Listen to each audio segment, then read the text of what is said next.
Que ta bonté et ta fidélité inondent ces lieux. Que ta présence, Seigneur de gloire, remplit nos vies ce matin. Amène-nous là où tu veux, Seigneur, ce matin. Que chaque personne, Seigneur de gloire, arrive à faire une rencontre particulière avec toi. Que chacun de nous, Seigneur de gloire, rentre dans ta présence, Seigneur. Nous savons que tu es là, mais nous voulons aussi être là dans ta présence, Seigneur de gloire. Entre dans tout ce qui est ouvert. Accède, Seigneur de gloire, dans la profondeur de nos pensées, de nos vies. Et Seigneur, remplis-nous de toi. Nous voulons, Seigneur de gloire, te suivre. Nous voulons marcher sur tes pas, Seigneur de gloire. Sois élevé ce matin. Sois glorifié dans ces lieux. Nous célébrons ta bonté et ta fidélité. Dans le nom de Jésus-Christ, nous disons Amen. Amen. Amen. Acclamons le Seigneur. On parlait ici vendredi ceci. Nous avons notre emploi du temps. Mais nous devons apprendre à rentrer dans l'emploi du temps de Dieu. Est-ce que quelqu'un dit Amen? Donc là, c'est l'emploi du temps de Dieu. Dieu a permis à ce que ce témoignage vienne encore nous réveiller, nous booster et nous amener à réfléchir que ce Dieu est grand et fidèle. Est-ce que quelqu'un peut dire Amen? Que ce Dieu est grand. Alléluia. À chaque fois que Dieu a fait quelque chose dans la vie d'un frère, dans la vie d'une sœur, cela annonce que ton jour et ton temps arrivent. C'est pourquoi tu dois savoir célébrer l'Éternel. Parce que lorsque Dieu a commencé avec un, il passera par deux. Il finira par trois. Il ira dans quatre. Et il continuera. Et chacun aura un témoignage en rang de gloire à l'Éternel. Bénissons-le ce matin.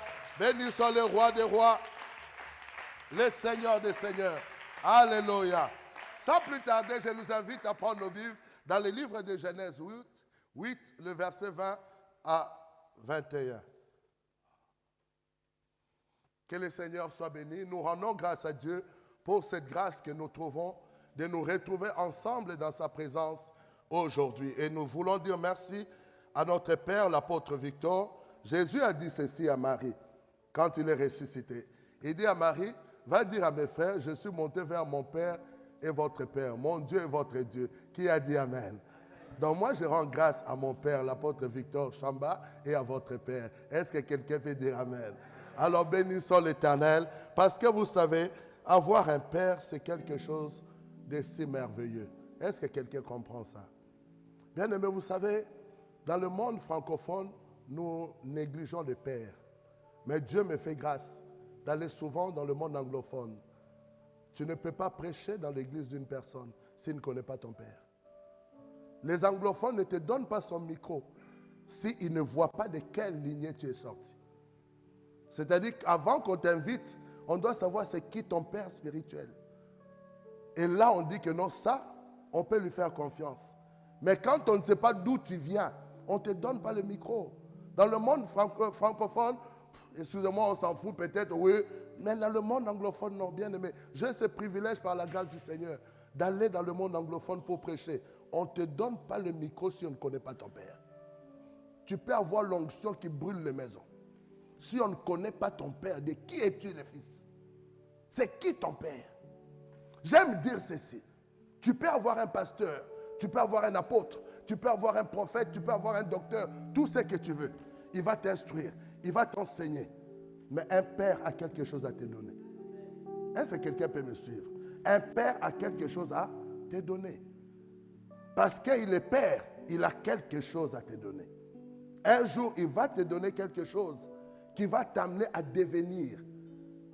Si Jessé n'avait pas donné à David la nourriture pour aller donner à ses frères, il n'aurait pas combattu contre Goliath. Si Jacob n'avait pas donné la nourriture à Joseph pour amener à ses frères, il ne serait pas devenu premier ministre. Est-ce que quelqu'un peut dire Amen?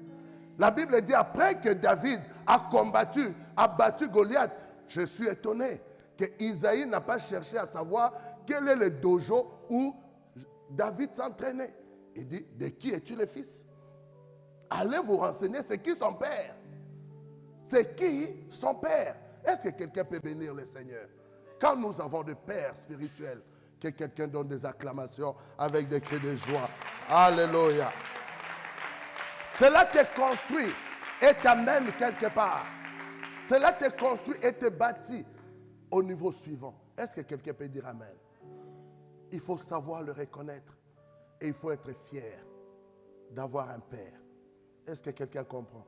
C'est une grande bénédiction. Même si tu tapes sur le pied, même si tu tapes sur la... C'est le Père. Est-ce que quelqu'un comprend?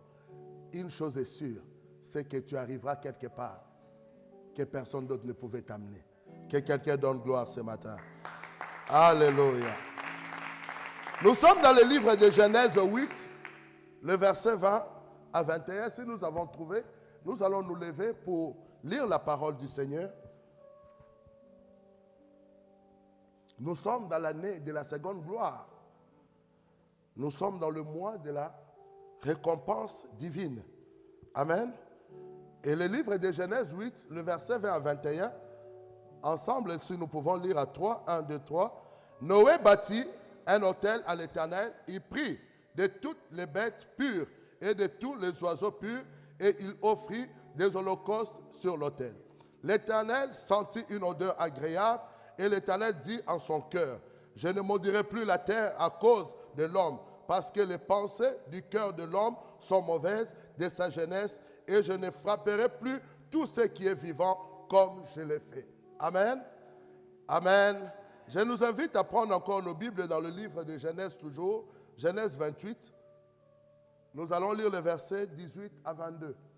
Genèse 28, le verset 18 à 22.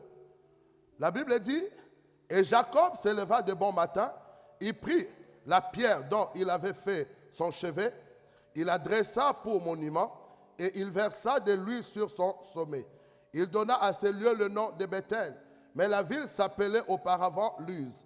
Jacob fit un vœu en disant, si Dieu est avec moi et me garde pendant ce voyage que je fais, s'il me donne du pain à manger et des habits pour me vêtir, et si je retourne en paix à la maison de mon père, alors l'Éternel sera mon Dieu. Cette pierre que j'ai dressée pour monument sera la maison de Dieu. Et je te donnerai la dîme de tout ce que tu me donneras. Amen. Prenons place.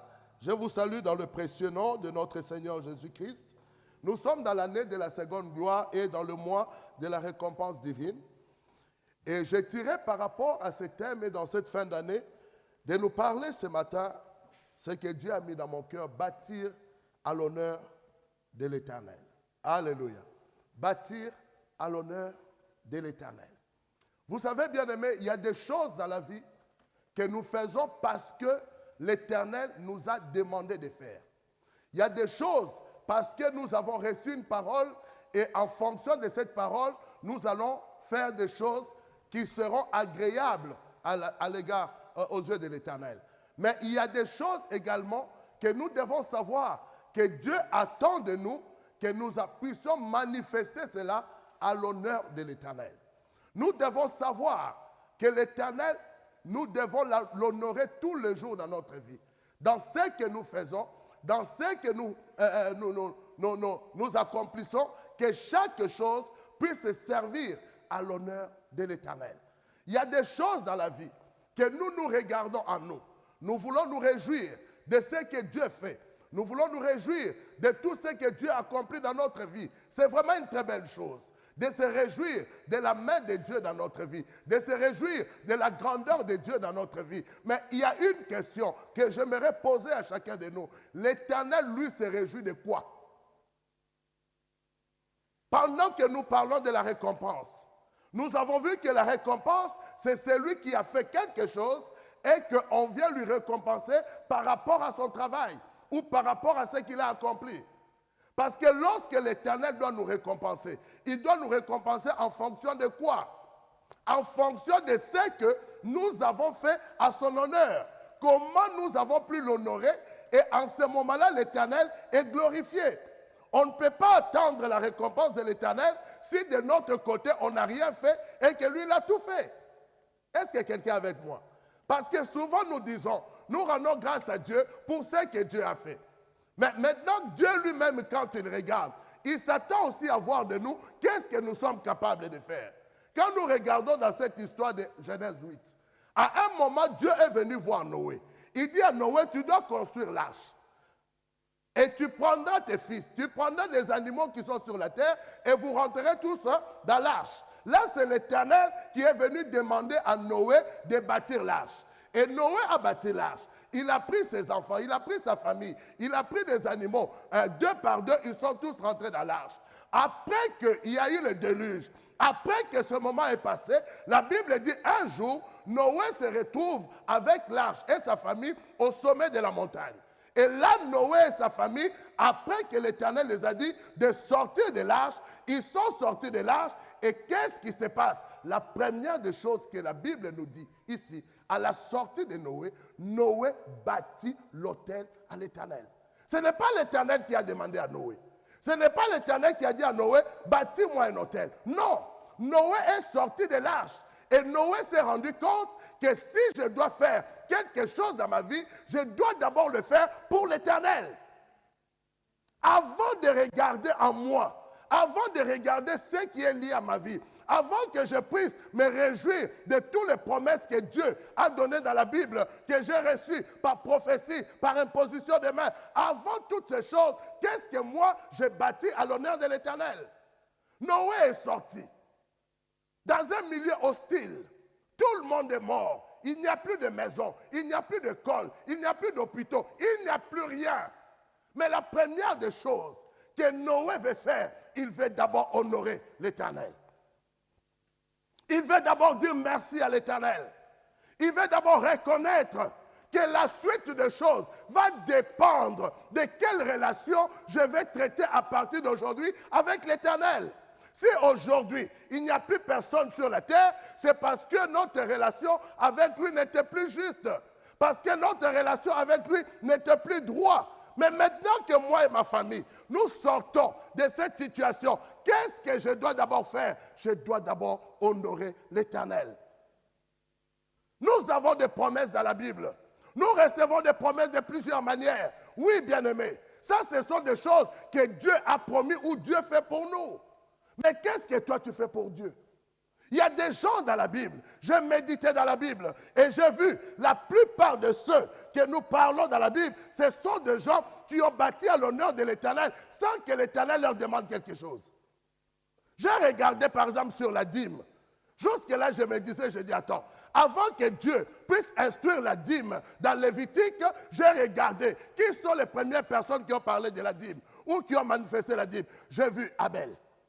Après Abel, j'ai vu Noé, j'ai vu Abraham. Mais tous ces gens, ce n'est pas Dieu qui les a dit de donner la dîme. C'est d'eux-mêmes. Ils ont pris la décision. Nous venons de lire ici Jacob. Jacob dit quoi? Si Dieu me permet de rentrer chez moi, si Dieu me garde pendant ce voyage, alors ce lieu, ça sera la maison de l'Éternel et je lui donnerai la dîme de tout ce que je reçois. Ce n'est pas l'Éternel qui a dit à Jacob, donne-moi la dîme. Est-ce que quelqu'un comprend? Rassure-toi, je ne te prêche pas sur la dîme ce matin, mais je te prêche à bâtir à l'honneur de l'Éternel. Dieu n'a pas demandé à Jacob.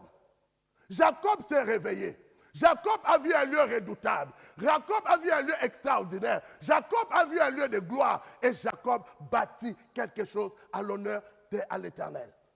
Qu'est-ce que tu bâtis pour tout ce que Dieu fait dans ta vie? Nous sommes à la fin de l'année 2021. Tu vas bientôt clôturer l'année. Oui, Dieu a fait des choses. Oui, Dieu a manifesté des choses dans nos vies. Oui, Dieu nous a gardés. Nous avons vu la pandémie. Première vague, deuxième, troisième, quatrième, cinquième. Dieu t'a gardé, toi et ta famille. Mais qu'est-ce que toi, en retour, tu fais pour l'Éternel? Qu'est-ce que toi, tu fais pour l'Éternel? Quelle est la chose aujourd'hui qui peut réjouir le cœur de l'Éternel? Quelle est la chose aujourd'hui que Dieu peut rendre un témoignage sur toi? Bien-aimé, il y a des gens dans la Bible que Dieu a rendu témoignage. Je prendrai de Job. Pourquoi il a rendu témoignage de Job? Ce n'est pas l'Éternel qui a dit à Job, sois intègre. Ce n'est pas l'Éternel qui a dit à Job, détourne-toi du mal. Ce n'est pas l'Éternel qui a dit à Job, marche dans la crainte de l'Éternel. Job a décidé dans sa vie que je marcherai dans la droiture, dans la crainte de l'Éternel. Je vais me détourner du mal. Est-ce que quelqu'un comprend? Il faut que nous arrivions, bien-aimés, dans la dimension d'être de vrais chrétiens. de ne plus être des chrétiens déguisés, mais d'être des véritables. Donc, nous prenons des décisions, nous prenons des résolutions à l'honneur de l'Éternel, que je ne ferai plus ceci, je ne ferai plus cela, pour que l'Éternel soit glorifié dans ma vie. Ce n'est pas seulement question de ce que Dieu fait pour moi. Je suis fatigué de pouvoir passer tout mon temps à attendre seulement les promesses de Dieu. Que Dieu a dit ceci, que Dieu va faire cela, Dieu a promis ceci. Oui, bien-aimé, Dieu l'a promis. Mais au milieu de ça, qu'est-ce que toi tu fais? Au milieu de ça, qu'est-ce que toi tu fais? Qu'est-ce que tu produis qui va montrer à l'Éternel que Dieu peut te faire confiance? Qu'est-ce que tu fais qui peut rassurer l'Éternel pour pouvoir passer sa confiance sur toi? Il a gardé Noé et sa femme et ses enfants et tous ses animaux dans l'arche.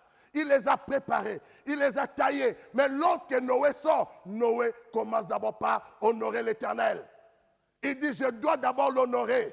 Je n'ai plus où habiter, je n'ai plus de maison, je n'ai plus rien. Mais je vais lui donner d'abord gloire. Je vais d'abord célébrer ce Dieu. Qu'est-ce que tu donnes à Dieu? Qu'est-ce qui dépasse toutes choses dans ta vie? Quand est-ce que tu as prié au-delà de t'oublier toi-même à l'honneur de l'Éternel? Je ne parle pas de prier pour demander à Dieu, donne-moi ceci, donne-moi cela. Beaucoup d'entre nous, nous faisons de l'Éternel notre garçon de course. Va acheter ceci pour moi, Seigneur. Va prendre cela pour moi. J'ai besoin de la guérison. J'ai besoin de la délivrance. Il n'est pas notre agent de course. Nous devons l'honorer. Quand tu jeûnes et tu pries, est-ce que tu as déjà jeûné et prié pour dire, c'est ma Seigneur, je vais t'honorer dans ma vie. Que ma vie ressemble à ta vie. Que ma vie reflète un bon parfum. Ou alors quand tu vas jeûner et prier, c'est parce que tu veux avoir quelque chose de la part de l'Éternel. Nous considérons l'Éternel comme un serveur dans le restaurant. Quand on a fini avec lui, prend quelques pourboires et puis à demain. Non! Il est au-dessus de tout. Il est le commencement de tout. Il est la solution de tout. Il est la réponse à toutes choses. Il n'a pas besoin que quelqu'un vienne lui dire ce qu'il va faire. Il fait tout par le conseil de sa propre volonté. Mais Dieu t'a doté des capacités. Dieu t'a donné des choses. Comme je disais ici samedi et vendredi, j'ai dit, Jésus ne nous a rien promis d'autre que le Saint-Esprit. Il dit, je prierai au Père qui vous donne le Saint-Esprit. Parce que l'Esprit de vérité, il sera avec vous, il sera en vous, il habitera avec vous, il vous donnera la capacité. Il l'a promis. Et la Bible dit quoi? Il est monté, arrivé à la droite du Père, il a reçu ce que le Père lui avait promis et il l'a répandu. Nous l'avons reçu. Mais dans l'objectif de faire quoi? De faire honneur à l'Éternel. Dans l'objectif de faire quoi? Vous pensez que le Saint-Esprit, nous l'avons pourquoi? Pour que nous soyons des super-hommes? Pour que nous soyons des hommes extraordinaires? Non! Ce qui fera de toi un homme extraordinaire, une femme de distinction, c'est parce que ta vie de tous les jours honore l'Éternel. C'est ce qui réjouit le cœur de l'Éternel. C'est ce qui fait que l'Éternel a un regard favorable sur ta vie. C'est ce qui fera que l'Éternel va prendre des décisions dans son cœur pour ta vie, pour ta famille, pour ta maison. Bien aimé, je disais à quelqu'un, j'ai dit, nous ne sommes que des chrétiens égoïstes. Vous savez pourquoi? Parce que nous ne pensons qu'à nous. Nous ne pensons qu'à nous, mais nous ne pensons pas à nos enfants. Nous ne pensons pas à nos petits-enfants. Tout ce qui compte pour nous, c'est ce que Dieu fait pour moi aujourd'hui. Dieu a fait ceci, Dieu a fait ça. Bien. Mais après, pour mes enfants, Dieu va faire quoi? Après, pour mes petits-enfants, Dieu va faire quoi? La Bible dit, il a trouvé David, l'homme selon son cœur. Oh, ce n'est pas David qui l'a cherché, mais lui, il a cherché David. Parce qu'il a trouvé à David quelque chose d'extraordinaire. Il a trouvé David, l'homme selon son cœur, et il accomplira toutes mes volontés. À cause que David, malgré ses multiples fautes, mais une chose que David avait, c'est de chercher toujours à honorer l'Éternel. La différence entre David et Saül, les deux ont eu l'onction royale, mais la différence, David était attaché aux valeurs de l'Éternel. David était attaché à la volonté de Dieu. David était attaché tous les jours à honorer l'Éternel. Même quand il s'est retrouvé à une mauvaise position, la première des choses que David cherchait, ce n'est pas sa gloire, mais il cherchait quoi? À honorer l'Éternel. J'ai lu dans la Bible, j'ai cherché où Dieu a dit à David, construis-moi une maison. Non. David se lève un matin. Il appelle Nathan le prophète. Il dit au prophète quoi? Il dit, moi j'habite dans un palais. Mais l'arche de l'alliance habite dehors sous une tente. Ce n'est pas normal. Comment moi j'habite une maison et l'arche habite dehors? Aujourd'hui, on doit l'enlever là parce qu'il va pleuvoir, on doit le mettre par là. Demain, on doit l'enlever là parce qu'il y a le soleil. On lui dit non, ce n'est pas normal. Je dois bâtir un lieu pour que l'arche de l'Éternel puisse demeurer, pour que l'arche de l'Éternel puisse être stable. Il appelle Nathan le prophète. Et Nathan est parti consulter Dieu.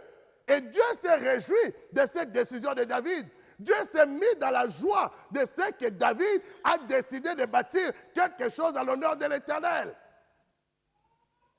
Qu'est-ce que tu peux offrir à Dieu pour que Dieu se souvienne de toi? Pour que Dieu se souvienne de tes enfants? Pour que Dieu se souvienne de tes petits-enfants? Pour que Dieu se souvienne des générations futures quand toi tu ne seras plus là? Pour que Dieu regarde, comme David a dit, j'étais jeune, j'ai vieilli, je n'ai jamais vu un juste abandonné, ni sa descendance mendiant le pain. Pourquoi? Parce qu'il a bâti quelque chose qui devait perdurer, qui devait continuer. Est-ce que quelqu'un comprend? Noé est sorti. Il a honoré Dieu. La Bible dit Dieu a senti dans son cœur. Et Dieu a pris la décision. Il dit, je ne veux plus détruire la terre à cause de l'homme. Pourquoi? Parce qu'un homme a fait quelque chose qui m'a étonné. Dieu l'explique là. Il dit, dans le cœur de l'homme, il n'y a que de mauvaises pensées. Mais voilà au moins un homme qui a de bonnes pensées. Est-ce que quelqu'un peut comprendre ce passage? Dans le cœur de l'homme, il n'y a que de mauvaises pensées. Mais j'ai trouvé au moins un homme qui a de bonnes pensées. Qui n'a pas regardé d'abord à lui, mais il a regardé à moi. Il a voulu d'abord m'honorer moi. Il a voulu d'abord m'élever moi. Il a voulu d'abord qu'au travers de tout ce qu'il aura à faire, que moi je sois le premier. Quelle position Dieu occupe dans ta vie? Dans tout ce que tu fais? Il occupe quelle place? Oui, il est amour, il fait toutes choses par le conseil de sa volonté. Mais nous faisons quoi? Nous avons reçu le Saint-Esprit. Nous avons reçu de multiples promesses. Mais nous en faisons quoi? Je regardais Gédéon. Je dis, mais Gédéon, qui t'a dit de battre le froment? Qui t'a appelé en te disant, Gédéon, va battre le froment? Pourquoi Gédéon fait ça? Pour protéger le peuple de Dieu. Ce n'est pas Dieu qui a demandé à Gédéon. Et ce que j'aime, on dit qu'il était en train de battre le froment dans le lieu où on pressait les raisins. C'est-à-dire que ce n'était pas au bon endroit, mais c'était dans l'endroit où que Gédéon a trouvé. En faisant cela là, cela ne dépendra pas de ma force, ni de ma puissance, mais de son esprit. Il est parti là où on est en train de presser les raisins et il est en train de battre le froment pour garder pour sa famille, pour garder pour son peuple. Et la Bible dit, l'ange de l'Éternel est venu. Il a regardé Gédéon. Il dit, tu es un vaillant héros. Mais jusque-là, Gédéon ne savait pas qu'il était vaillant héros. Qu'est-ce qui a fait que Gédéon soit appelé vaillant héros? Il avait combattu quelqu'un? Non. Mais il a bâti quelque chose à l'honneur de l'Éternel. L'Éternel a regardé ce que Gédéon était en train de faire. Il dit, voilà un homme à qui je peux placer ma confiance. Est-ce que Dieu peut s'appuyer sur toi dans cette génération? Est-ce que Dieu peut véritablement compter sur toi dans cette décennie? Nous pensons que Dieu, il est en haut. Oui, il est là. Mais il veut avoir des hommes et des femmes sur qui il va s'appuyer pour faire des choses sur la terre, pour accomplir des grandes choses. Mais il faut qu'il trouve, ce sont des hommes et des femmes qui sont d'abord prêts à l'honorer lui avant toute autre chose. Gédéon a battu le froment et l'ange est venu lui parler. Quand vous continuez dans cette histoire-là de Juge 6, après que l'ange lui a parlé, vaillant héros, c'est Gédéon qui dit à l'ange, si j'ai trouvé grâce à tes yeux, ne t'en va pas, reste ici. Je dois t'apporter mon offrande. Il est parti. Et la Bible dit, Gédéon a bâti l'autel de paix. Est-ce que quelqu'un comprend? Je ne suis pas en train de te parler aujourd'hui de bâtir avec l'offrande, de bâtir avec ta dîme. Non, je suis loin de là. Je suis en train de parler de ta vie. Je suis en train de parler de toi. C'est de ta maison que je parle. C'est de ta famille que je parle. C'est de la vie que tu as en dehors lorsqu'on se voit ici. C'est la vie que tu as quand les rideaux sont fermés. Je te parle de toi, je te parle de ta maison, je te parle de tes pensées, de ce que tu as dans ton cœur qui honore ou non l'Éternel. Quand l'Éternel te voit dans le secret, quand l'Éternel te voit en dehors de tout le monde, qu'est-ce que l'Éternel voit en toi? Noé est sorti. Il n'y a personne pour acclamer Noé. Il n'y a personne pour dire à Noé, oh Noé, tu es un monsieur bien, comment tu as fait ça? Il n'y a personne, ils sont tous morts. Mendoé s'est dit, l'autel à l'Éternel. Il n'a personne pour l'acclamer. Il n'a personne pour considérer ce qu'il va faire. Mais il a l'Éternel qui doit le voir. Et il regarde à l'Éternel. Il dit, je vais bâtir à l'honneur de l'Éternel. Est-ce que quelqu'un comprend? Qu'est-ce que tu peux bâtir dont tu n'attends que personne t'acclame, dont tu n'attends que personne ne voit, pour dire que non, oh oui, ce que tu as fait, c'est beau, c'est tellement merveilleux. Non, que l'Éternel voit et que l'Éternel sentit dans son cœur et que l'Éternel dit, voici un homme à qui je peux m'appuyer, il fera toute ma volonté, comme il a dit de David. Comme il a dit de David, tu ne manqueras pas sur le trône d'Israël, ta descendance sera affermie, ta royauté plutôt affermie. Pourquoi? Parce que David honorait l'Éternel. Le désir de David, c'était d'abord d'honorer l'Éternel. Quel est le parfum que tu fais monter vers lui? J'ai regardé dans la Bible, j'ai vu des hommes comme des Jephthé. Jephthé va à la guerre. L'Éternel ne lui a rien demandé. Il lui a dit, va. Quand l'Éternel t'envoie, tu dois savoir que tu vas gagner. Parce que l'Éternel ne peut pas t'envoyer pour échouer. Mais Jephthé dit, si j'arrive à remporter victoire, la première personne qui sortira de ma maison, à mon retour, je vais te l'offrir. Oh, l'Éternel dit, pas de problème. Va. Gédéon est parti. Il a combattu, il a remporté la victoire. Gédéon, et plutôt Jephthé, il rentre. Qui sort? Sa fille. Oh. Sa fille sort avec des tambours. Jephthé regarde. Il dit, pourquoi tu troubles mon cœur? La fille dit à son père, si c'est à l'Éternel que tu l'as promis, fais-le. Si c'est à l'Éternel que tu as promis, fais quoi? Fais-le. Ne fais pas marche arrière. Si c'est à l'Éternel, fais-le. Et Jephthé était obligé de faire parce que c'est à l'Éternel qu'il avait promis. Parce que c'est à l'Éternel qui s'était engagé. C'est parce qu'il voulait honorer l'Éternel. Anne a cherché un enfant.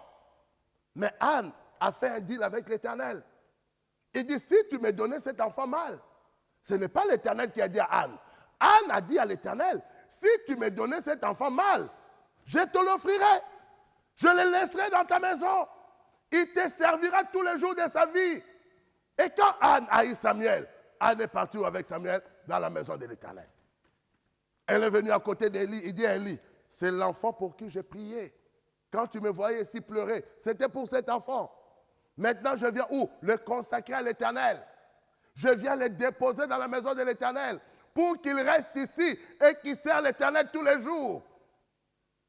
Quand est-ce que tu as donné le tout de toi à l'Éternel? Quand est-ce que tu as donné tout ce que tu étais, tout ce qui fait toi, et tu le donnes à l'Éternel? Et que l'Éternel soit honoré de ce que tu t'es dépouillé de toi-même, afin que lui, il prend toute la place. Alléluia. Afin que lui, il soit honoré dans ta vie. Enfin que lui. J'ai aimé le témoignage de notre sœur Vanessa. Vous savez ce que j'ai aimé dedans? Elle a reçu plusieurs paroles. Mais elle a pris ces paroles et l'a mis ça de côté. Jusqu'à ce qu'un jour, elle prend la décision. Elle dit que je ne veux plus être ça. Voilà ce que l'Éternel aime. Ce que l'Éternel aime. Jusqu'à ce qu'un jour tu dis, je ne veux plus être ça. Non, je ne veux plus.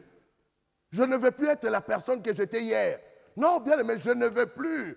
La personne que j'ai été ce matin, je ne veux plus l'être ce soir. Ce soir, je vais être une autre personne. Demain, je vais me réveiller une autre personne. Je ne veux plus. Je prends la décision. Je veux que l'Éternel soit honoré. Je ne serai plus la même personne. Il faut que quelque chose en moi change. Il faut que quelque chose en moi soit transformé. Je prends la décision. Je me lève et je dis, je ne veux plus de ça. Et Dieu est capable de changer. Dieu est capable de te sortir de là. Pourquoi? Parce qu'il ne t'a pas aimé lorsque tu étais quelqu'un de bien. La Bible dit, c'est lorsque nous étions pécheurs qu'il a démontré son amour pour nous et il est venu nous sauver. Il ne nous a pas sauvés parce que tout allait bien dans notre vie, parce qu'on était des super hommes, mais on était des pécheurs. On était dans une mauvaise vie. On marchait de la manière qu'il ne fallait pas. On faisait des choses qui sont injustes. Mais il dit, je vous ai aimé. Alors c'est lui qui choisit ou qui saisit cet amour. Il doit faire quoi? il doit décider de ne plus être la même personne qu'hier, de devenir aujourd'hui une nouvelle personne. C'est ce qui va amener l'honneur à l'Éternel. Parce que ce qui va réjouir l'Éternel, c'est de voir ce que lui, il a prévu d'avance. La personne que Dieu avait préparée avant la fondation du monde. Comme il disait à Jérémie, avant le ventre de ta mère, je te connaissais. C'est que Dieu veut que cet homme-là, cette femme-là, puisse apparaître. La création tout entière attend avec un ardent désir la révélation des fils. Cela veut dire quoi? La création attend l'homme ou la femme que tu étais avant la fondation du monde. Non, la création n'attend pas l'homme que tu es. Non, l'homme que tu es, là, tu n'impressionnes pas la création. La création attend que l'homme tu étais avant la fondation du monde, que tu sois maintenant révélé. Donc ta première nature, la nature que Dieu avait mis en toi avant que tu sois dans le ventre de ta mère, avant que tu ne sois sorti, que cette nature, car c'est seule cette nature-là que la création peut s'incliner.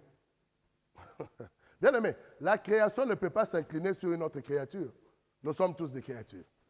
La création ne peut s'incliner que sur celui qui est avant la création.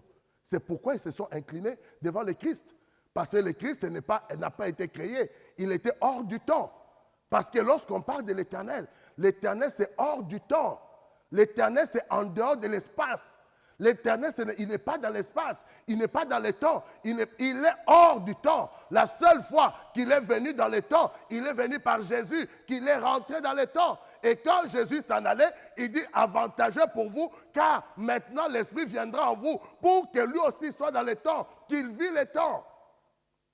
S'il est maître de temps et de circonstances, donc il est hors du temps.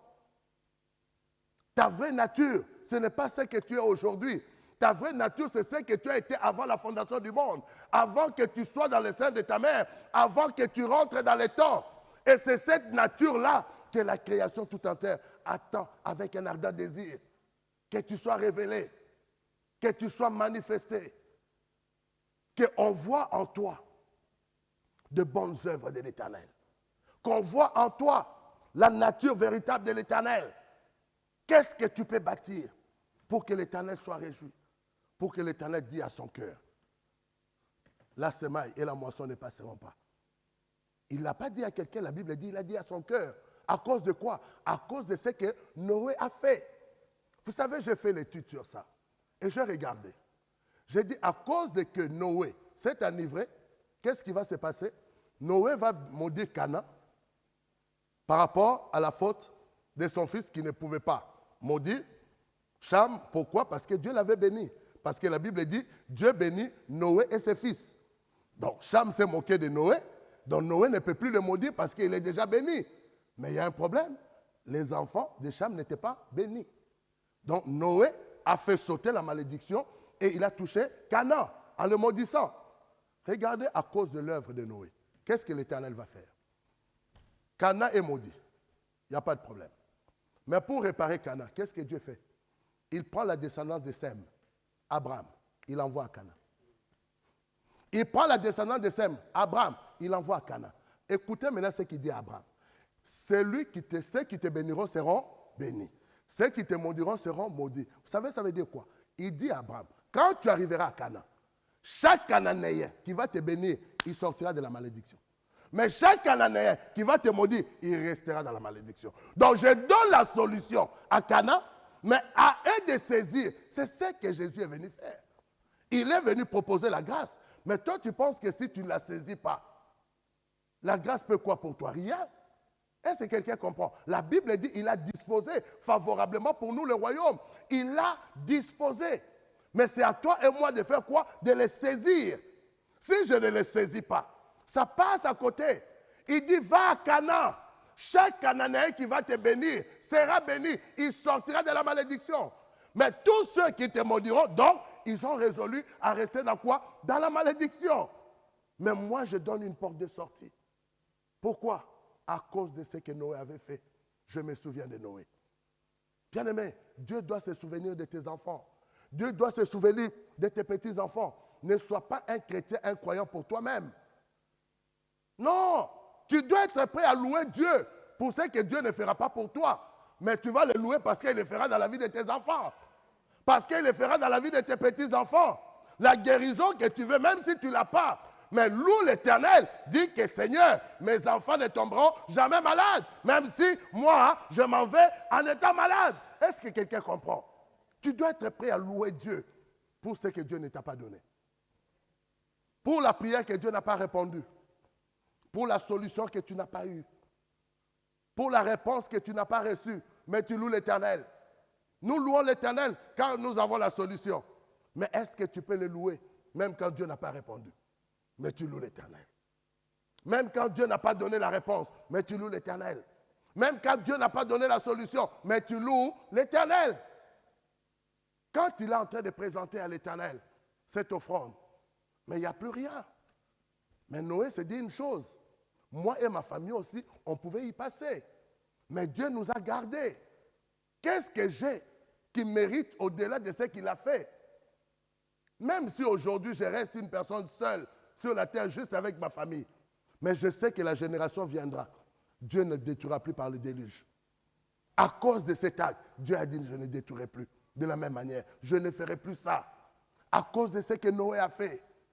Qu'est-ce que tu es prêt à bâtir pour que tes enfants, tes petits-enfants, les générations futures puissent hériter de la faveur de Dieu? Tu dis que moi, je n'ai pas eu ça. Je n'ai pas eu la gloire que je voulais. Je n'ai pas eu à être cet homme ou cette femme le plus riche de la planète. Mais je suis sûr d'une chose. Mais mes enfants pourront y arriver. Mes petits-enfants. Parce que je honore l'Éternel. Pas seulement pour moi, mais pour tout le reste. J'honore l'Éternel pour tout le reste.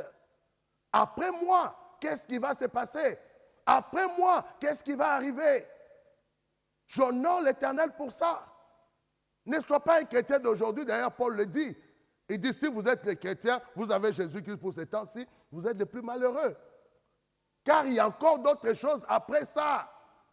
Ne soyez pas focalisés seulement à ce que tu vois aujourd'hui. Mais regarde à ce qu'il y aura demain. Regarde à ce qu'il y aura après-demain. Et bâtis à l'honneur de l'Éternel. Que l'Éternel soit honoré.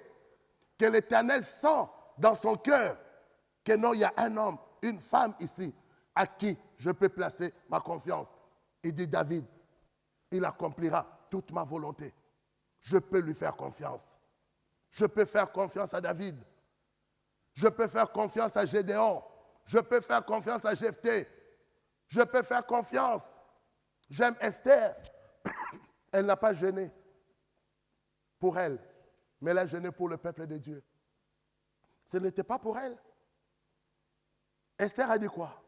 Elle dit, allez dire à Mardoché de prendre 3 jours de jeûne avec tout le peuple. Moi aussi, je vais jeûner avec mes servantes. Ensuite, je ferai quoi?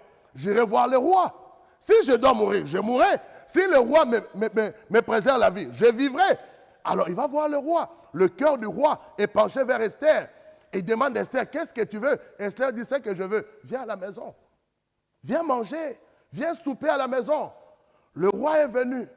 Il a soupé à la maison. Une première fois. Le roi dit, Esther, qu'est-ce que tu veux? Il dit, non, c'est que je veux que tu reviennes encore demain. Que tu viennes encore souper. Est-ce que quelqu'un comprend? Beaucoup d'entre nous, nous voulons vivre seulement dans l'omniprésence de Dieu. Mais nous ne voulons pas faire de Dieu Emmanuel. Mais nous voulons l'omniprésence. Nous savons qu'il est là. Il est là, c'est vrai. Bien-aimé, je peux te rassurer que Dieu est là. Partout où toi tu es, Dieu est là. Bien-aimé, il n'y a pas un endroit où tu vas que Dieu n'est pas là.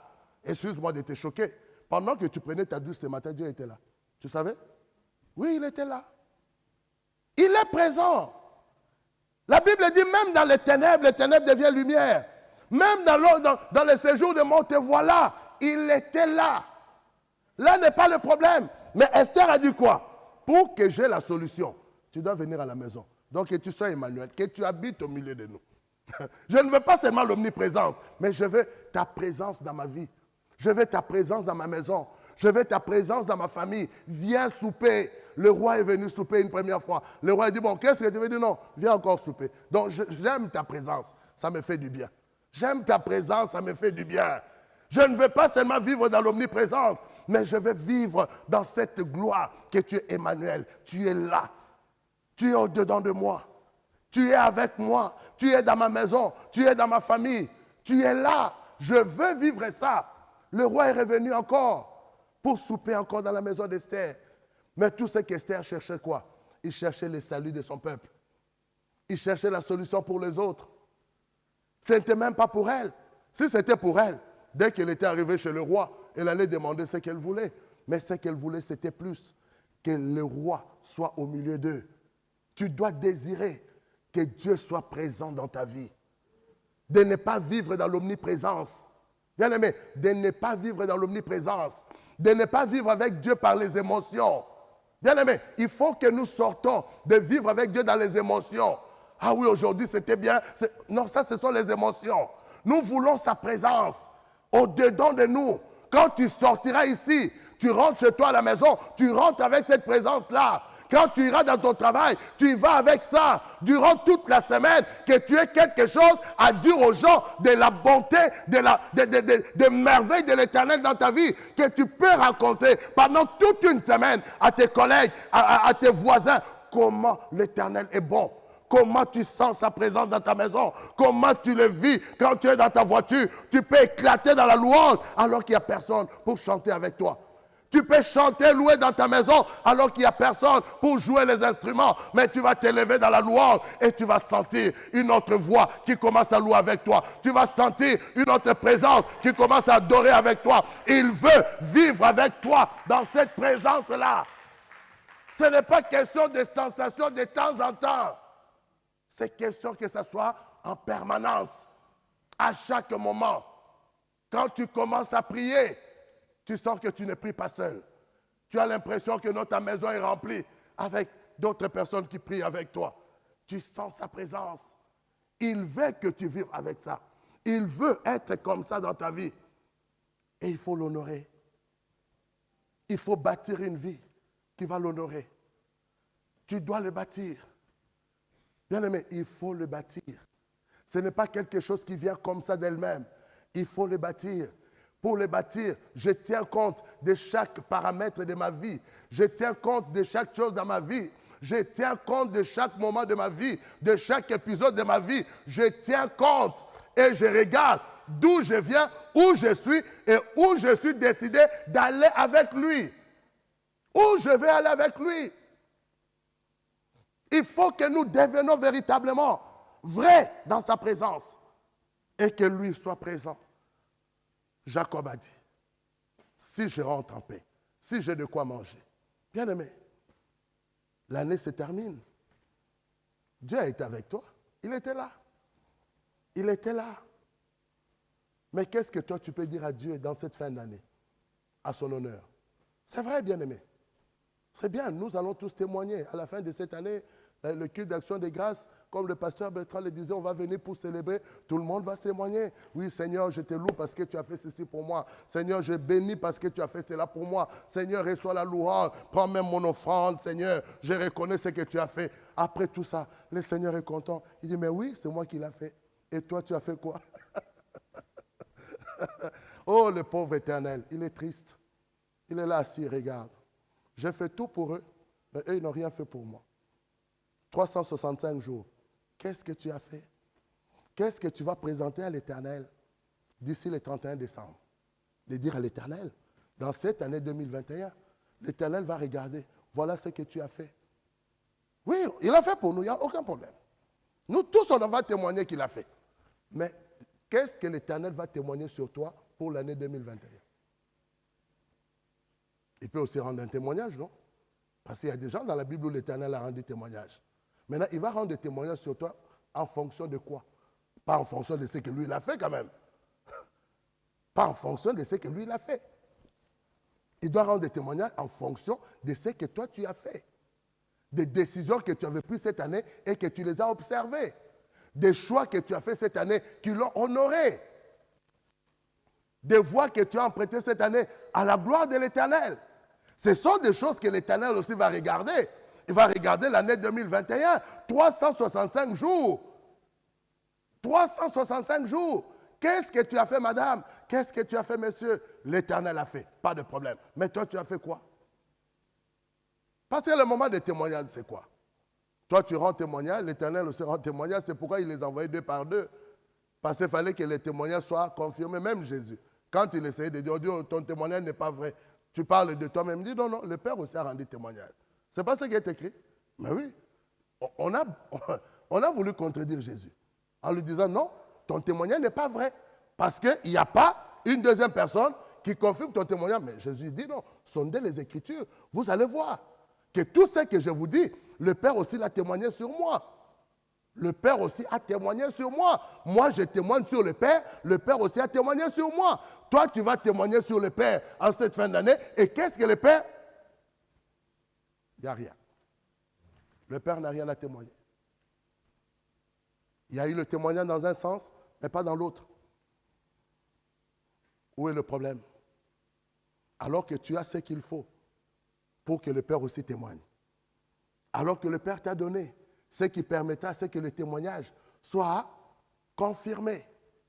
Bien-aimés, honorons l'Éternel. Travaillons dans notre vie, bâtissons dans notre vie pour honorer l'Éternel. Que notre vie reflète ce que lui il est. Bien-aimés, c'est un travail de tous les jours. Je ne dis pas que je l'ai atteint. Non, mais je le travaille tous les jours. Comme on peut dire, comment je peux expliquer ça? C'est devenu mon obsession, donc je suis obsédé par ça. De lui être agréable tous les jours. Je vous assure, chaque matin, chaque midi, chaque soir, je me bats à lui être agréable tous les jours, à l'honorer à chaque instant de ma vie. Je me bats à ça matin, midi, soir. Parce que je me dis, je suis fatigué de fêter seulement mes anniversaires. Oui, j'ai maintenant tel âge, on danse, on est content. Non, je veux que chaque anniversaire, que j'ai quelque chose à présenter à l'Éternel. Dis Seigneur, pour cette année de plus, voilà ce que je peux faire et voilà ce que je peux t'offrir. Toi, tu m'as offert cette année de plus et moi, je t'ai offert quoi? Que des bêtises? Que n'importe quoi? Non. Je veux à chaque anniversaire, au lieu de me réjouir simplement, c'est mon anniversaire, c'est un an de plus. Non, je viens offrir Dieu pour cette année de plus. Voilà ce que moi aussi j'ai fait. Voilà comment j'ai été changé. Voilà comment j'ai progressé. Voilà comment j'ai avancé. Est-ce que l'Éternel, tu es content de moi? Est-ce que l'Éternel, tu peux avoir un regard favorable sur moi? Est-ce que j'ai pu avancer? Est-ce que j'ai pu progresser? Je me défie à ça tous les jours pour chaque année, chaque anniversaire. Que j'ai quelque chose à dire à l'Éternel. Que j'ai quelque chose. Bien aimé, ça fait 4 ans, permettez-moi. Ça fait 4 ans. Mes anniversaires, je les fête simplement en train de faire un séminaire, l'homme nouveau, qui veut dire pour moi l'homme nouveau, le changement dans ma vie tous les jours. Ça fait même pas 4 ans, ça fait depuis 2016. Donc ça fait 5 ans. Voilà, ça fait 5 ans. Chaque anniversaire, ça tombe, je suis en séminaire, l'homme nouveau. Et moi, l'homme nouveau est pour moi un témoignage de mon changement chaque année. Comme ça tombe à mon anniversaire, donc j'évalue si j'ai progressé, j'ai régressé, j'ai stagné, qu'est-ce qui a changé, c'est qu'est-ce qui n'a pas changé. C'est pourquoi j'ai intitulé ça l'homme nouveau. Quelle est l'expérience que j'ai bâtie avec l'Éternel dans l'année qu'il m'a donnée de plus? Bien-aimé, est-ce que vous savez que chaque jour compte et que tu devras rendre compte de ça? De chaque jour de ta vie. Chaque jour. C'est pourquoi la Bible dit, ce que ta main trouve à faire aujourd'hui, fais-le. Parce que tu rendras compte, non par rapport à ton âge seulement, mais par rapport à chaque jour de ta vie. Maximise chaque jour de ta vie à honorer l'Éternel. Maximise ça chaque jour de ta vie à honorer l'Éternel. Ne dis pas qu'aujourd'hui ça ne fera rien, on verra demain. Mais tu viens de perdre aujourd'hui et tu ne sais pas ce qu'un jour peut enfanter. Il a honoré l'Éternel. Il est sorti et l'Éternel a senti dans son cœur que Noé a fait quelque chose de bon. Il est sorti de son sommeil et Jacob a bâti quelque chose de bon. Il dit désormais ici, c'est la maison de l'Éternel. C'est la porte du ciel. Et à chaque fois je viendrai ici, je déposerai ma dîme là pour tout ce que l'Éternel a fait pour moi dans chaque voyage. Chaque voyage, ça veut dire quoi? Du 1er janvier au 31 décembre. L'Éternel a fait pour moi. Ce que moi je viendrai poser là, c'est ce que moi j'ai fait pour l'Éternel durant cette année-là. Ce que j'ai bâti à l'honneur de l'Éternel, moi aussi je viens le présenter. Et l'Éternel se réjouit dans son cœur de ce que j'ai pu bâtir, de ce que j'ai pu faire. Bien-aimé, l'année se termine. nous nous préparons tous dès la semaine prochaine, comme le pasteur Bertrand nous a dit, dès lundi, nous sommes là à prier en marathon. Nous allons prier pour enfanter 2022. Mais nous allons enfanter 2022 dans quelles conditions?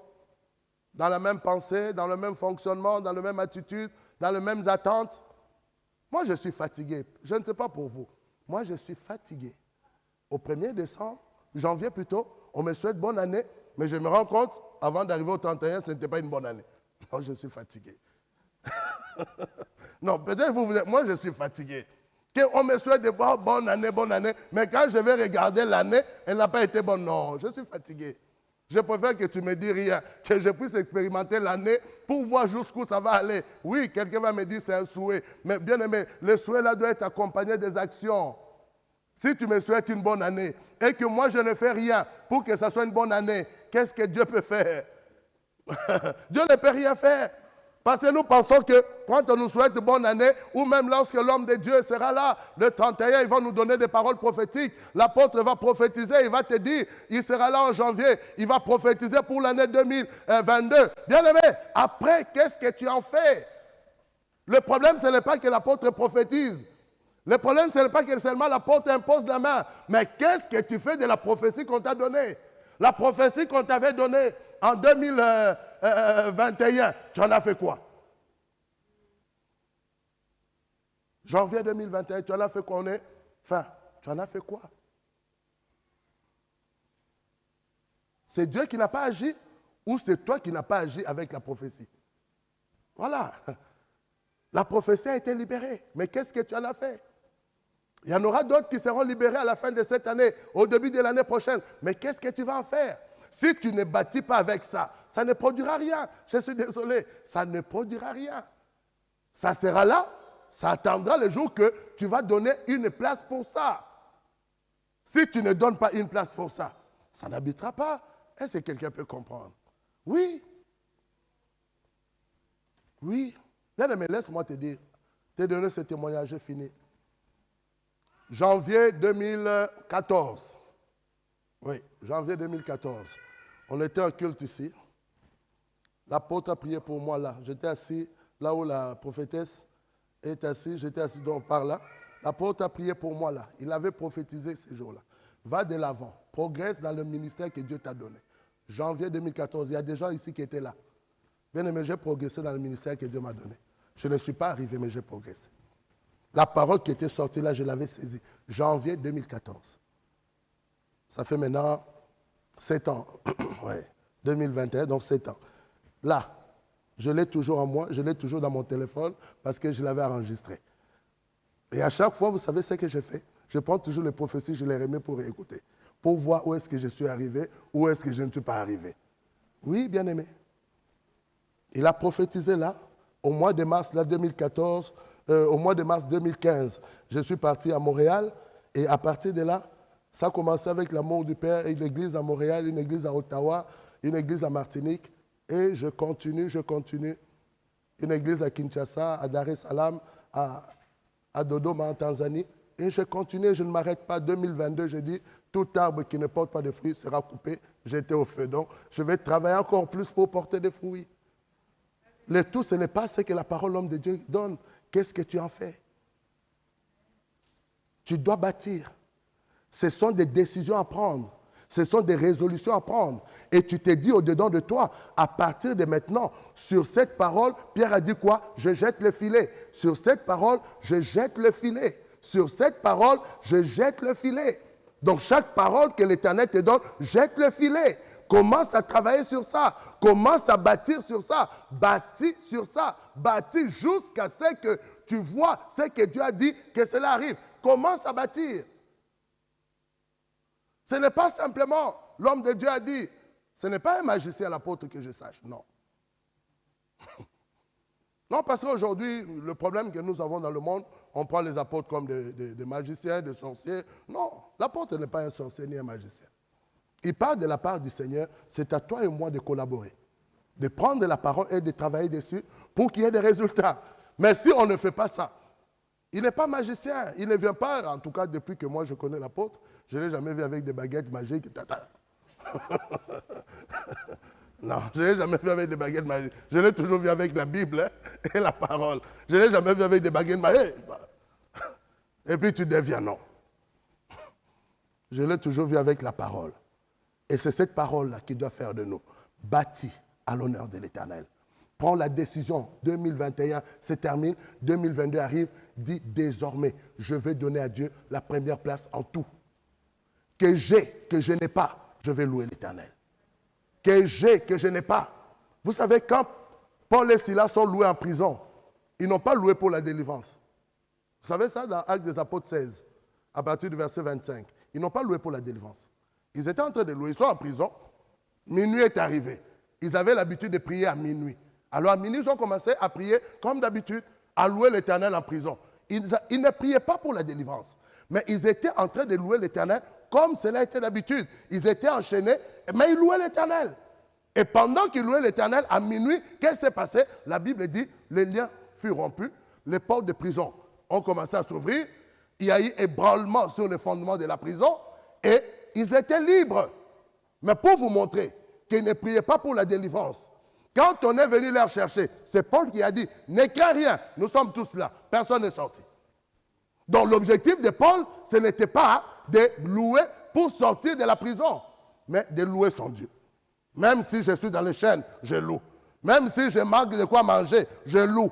Même si je manque de quoi mettre du carburant, je loue. Même si je manque je ne sais pas quoi, je loue. Je continue à louer. Ils étaient enchaînés, mais ils louaient. Les soldats venaient, il va laisser. Ils disent non, calme-toi. Nous sommes tous là. Personne n'est sorti. Notre louange n'était pas pour la délivrance. Notre louange était pour honorer l'Éternel. Nous l'avons honoré. Regarde les conséquences. Est-ce que quelqu'un comprend? Donc nous, on a honoré l'Éternel. Regarde les conséquences. Qu'est-ce qui s'est passé? Les fondements de prison ont été ébranlés. Louez l'Éternel, même quand tu n'as rien. Louez l'Éternel, même quand il n'a pas répondu. Louez l'Éternel, même lorsqu'il n'a pas donné. Louez l'Éternel, même si tu ne vois pas que ça arrive. Continue à les louer. J'ai dit, continue à les louer. Tu verras que ta louange fera bouger quelque chose tôt ou tard. Quelque chose va bouger quelque part. Mais toi, continue à les louer. Apprends à l'honorer et non à attendre forcément quelque chose de lui. Bien-aimé, arrêtons d'attendre de lui. Offrons-lui quelque chose. Arrêtons seulement d'attendre de lui. Commençons-nous à lui faire quoi? Offrir. Est-ce que quelqu'un comprend? Je pense que c'est ce qui se passe normalement. Quand tu vas voir une autorité, tu ne peux pas aller le voir main vide. C'est ça, normalement, le principe protocolaire. Tu vas vers une autorité, tu dois lui apporter un présent. C'est ça, hein? Mais toi, tu viens voir Dieu tout le temps, tu lui apportes quoi? Apporte-lui ce qui va l'honorer. Est-ce que quelqu'un comprend? Tu vas me dire les offrandes. Mais les offrandes, c'est lui qui t'a donné la force de travailler. Tu vas dire, te dîmes, c'est lui qui t'a donné la santé pour travailler. Donc, tu es en train de venir lui donner seulement ce qui lui appartient. Ça, c'est tout à fait normal. Mais c'est que lui, il veut. Ta vie. Ta vie. Ta vie. Prenez mon joug et donnez-moi votre joug. C'est ce qui va l'honorer quand tu as décidé de laisser ta vie passer pour une nouvelle vie. Et que lui te donne cette nouvelle vie. Est-ce que quelqu'un peut donner gloire au Seigneur? Acclamons le Seigneur, donnons-lui gloire. Donnons-lui gloire. Donnons-lui gloire. Nous allons nous lever, nous allons prier le Seigneur. Nous allons le prier.